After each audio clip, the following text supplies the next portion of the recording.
Welcome to D5 news. 129 Olympic చరిత్రలో తొలిసారి ప్రారంభోత్సవ వేడుకలు పారిస్లోని సెయింట్ నదిలో జరిగాయి.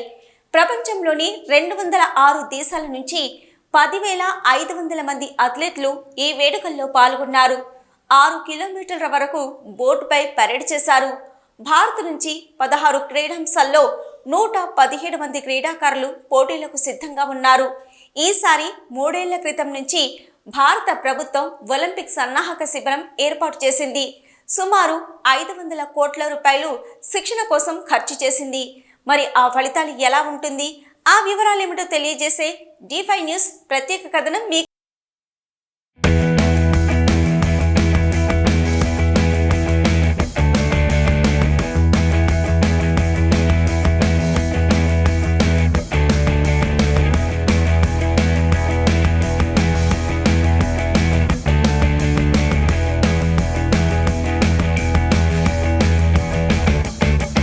ఘనంగా జరిగింది.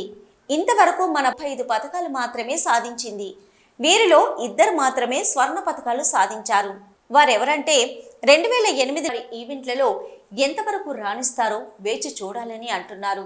ఇకపోతే బ్యాడ్మింటన్ క్రీడాకారిణి PV సింధు, షూటింగ్లో సిఫత్ కౌర్, సందీప్ సింగ్, ఐశ్వర్య ప్రతాప్ సింగ్ 3 విభాగాల్లో పాల్గొంటున్నారు. వీరందరికీ జాతీయ క్రీడల్లో మంచి ట్రాక్ రికార్డు ఉంది. ఇకపోతే 2012 లండన్ ఒలింపిక్ గేమ్స్లో గగన్ నారంగ్ కాంస్య పథకం సాధించారు. అప్పటి నుంచి ఇప్పటి వరకు మళ్లీ రాలేదు. భారత ఆర్చరీ క్రీడా విభాగంలో భారత్కి శుభారంభం దొరికింది. ఒలింపిక్స్ ప్రారంభోత్సవానికి ముందు జరిగిన క్వాలిఫైయింగ్ రౌండ్లో మన వాళ్ళు అదరగొట్టారు. అటు అబ్బాయిలు ఇటు అమ్మాయిలు ఇద్దరు క్వార్టర్ ఫైనల్లోకి చేరుకున్నారు.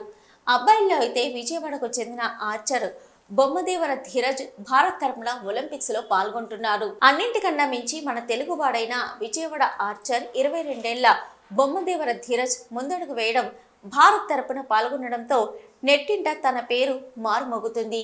ఎవరి ధీరజ్ అని అందరూ నెట్లో వెతికేస్తున్నారు. రిక్వేర్ కేటగిరీలో భారత్ నుంచి నెంబర్ 1 ఆర్చర్గా ధీరజ్ ఉన్నాడు.